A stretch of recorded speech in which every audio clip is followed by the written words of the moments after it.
नमस्कार दोस्तों, आशा करते हैं कि आप लोग अच्छे होंगे। आज हम लेकर आए हैं भारत का संविधान का वस्तुनिष्ठ प्रश्न। पहला टॉपिक है भारत का संवैधानिक विकास से संबंधित वस्तुनिष्ठ प्रश्न। आइए अब देखते हैं भारत का संवैधानिक विकास से संबंधित वस्तुनिष्ठ प्रश्न। पहला प्रश्न है, निम्नलिखित में से किस अधिनियम में कोलकाता में सर्वोच्च न्यायालय की स्थापना का प्रावधान किया गया था? Option A regulating act 1773, option B Pitt's का भारत अधिनियम 1784, option C charter act 1813, option D charter act 1833। तो सही उत्तर है ऑप्शन ए रेगुलेटिंग एक्ट 1773। दूसरा क्वेश्चन है, निम्नलिखित अधिनियम के द्वारा ब्रिटिश संसद ने चाय और चीन के साथ व्यापार को छोड़कर ईस्ट इंडिया कंपनी के भारत के साथ व्यापारिक एकाधिकार को समाप्त कर दिया था।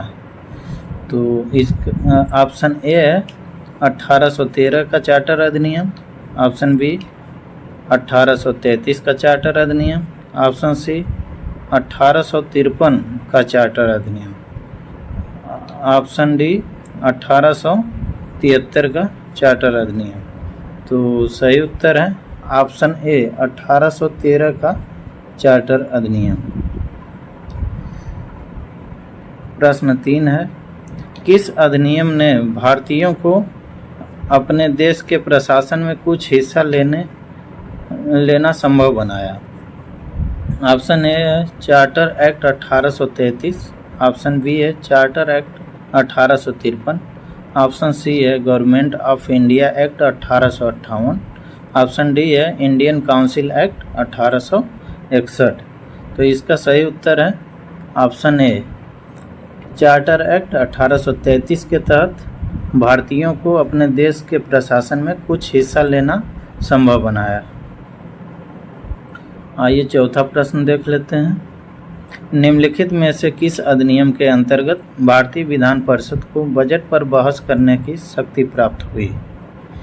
ऑप्शन ए भारतीय परिषद अधिनियम 1861, ऑप्शन बी भारतीय परिषद अधिनियम 1892, ऑप्शन सी भारतीय परिषद अधिनियम 1909, ऑप्शन डी भारत शासन अधिनियम 1919। तो इसका सही उत्तर है ऑप्शन बी भारतीय परिषद अधिनियम 1892 के तहत क्या हुआ था, भारतीय विधान परिषद को बजट पर बहस करने की शक्ति प्रदान हुई थी।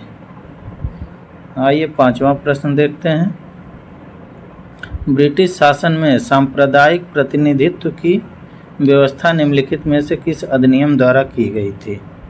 ऑप्शन ए भारतीय काउंसिल अधिनियम 1892, ऑप्शन बी मार्ले मिंटो सुधार 1909, ऑप्शन सी मॉन्टेग्यू चेम्सफोर्ड सुधार 1919, ऑप्शन डी भारत सरकार अधिनियम 1935। तो इसका सही उत्तर है ऑप्शन बी मार्ले मिंटो सुधार अधिनियम 1909। छठा प्रश्न देख लेते हैं, निम्नलिखित में से किस एक अधिनियम द्वारा भारत में संघीय न्यायालय की स्थापना हुई थी? तो ऑप्शन ए है भारतीय परिषद अधिनियम 1861, ऑप्शन बी है भारत सरकार अधिनियम 1909, ऑप्शन सी भारत सरकार अधिनियम 1919, ऑप्शन डी उपयुक्त में से कोई नहीं। तो इसका सही उत्तर है ऑप्शन डी उपयुक्त में से सही नहीं, क्योंकि अधिनियम जो था भारत में संघीय न्यायालय की स्थापना हुआ था 1935 के अधिनियम के द्वारा हुआ था। आइए प्रश्न 7 को देखते हैं, भारत का संघीय न्यायालय निम्नलिखित में से किस वर्ष में स्थापित किया गया था? Option A 1935, option B 1937, option C 1946, option D 1947। तो इसका सही उत्तर है ऑप्शन बी 1937। 1937 में भारत का संघीय न्यायालय की स्थापना किया गया था। 8वां प्रश्न देखते हैं, केंद्र में द्वैध शासन किस अधिनियम के अंतर्गत स्थापित किया गया? तो ऑप्शन ए है 1990 के अधिनियम, ऑप्शन बी है भारत सरकार अधिनियम 1919, ऑप्शन सी है भारत सरकार अधिनियम 1935, ऑप्शन डी है भारत स्वतंत्रता अधिनियम 1947। तो इसका सही उत्तर है ऑप्शन सी भारत सरकार अधिनियम 1935।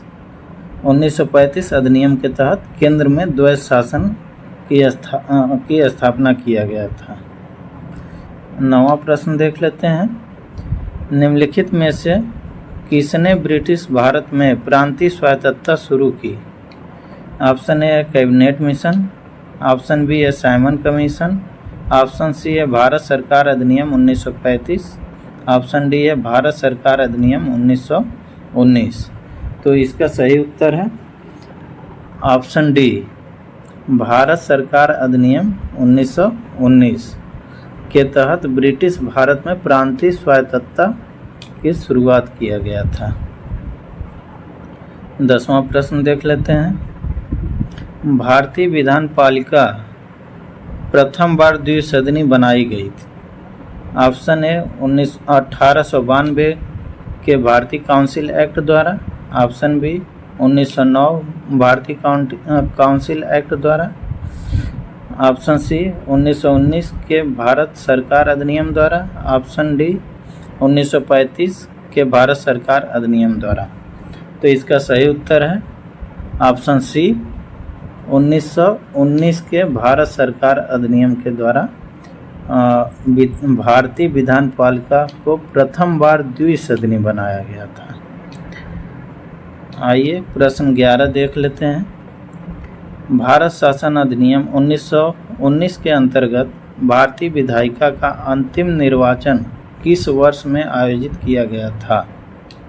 तो ऑप्शन ए है 1930 में, ऑप्शन बी है 1934 में, ऑप्शन सी है 1945 में, ऑप्शन डी है 1947 में। तो इसका सही उत्तर है ऑप्शन सी 1945 में। 12वां प्रश्न देखते हैं, राष्ट्रपति की अध्यादेश निर्गत करने की शक्ति प्रेरित है? ऑप्शन ए भारत सरकार अधिनियम 1919, ऑप्शन बी भारत सरकार अधिनियम 1935, ऑप्शन सी भारत सरकार अधिनियम 1909 और ऑप्शन डी है भारत सरकार अधिनियम 1947। तो इसका सही उत्तर है ऑप्शन बी भारत सरकार अधिनियम 1935 के तहत राष्ट्रपति को अध्यादेश निर्गत करने की शक्ति प्रेरित की गई थी। 13वां प्रश्न देख लेते हैं, निम्नलिखित में से किस अधिनियम द्वारा संवैधानिक निरंकुशता का सिद्धांत प्रवृत्त किया गया? तो ऑप्शन ए है 1909 का भारतीय काउंसिल अधिनियम, ऑप्शन बी 1919 का भारत सरकार अधिनियम, ऑप्शन सी 1935 का भारत सरकार अधिनियम, ऑप्शन डी 1947 का भारतीय स्वतंत्रता अधिनियम।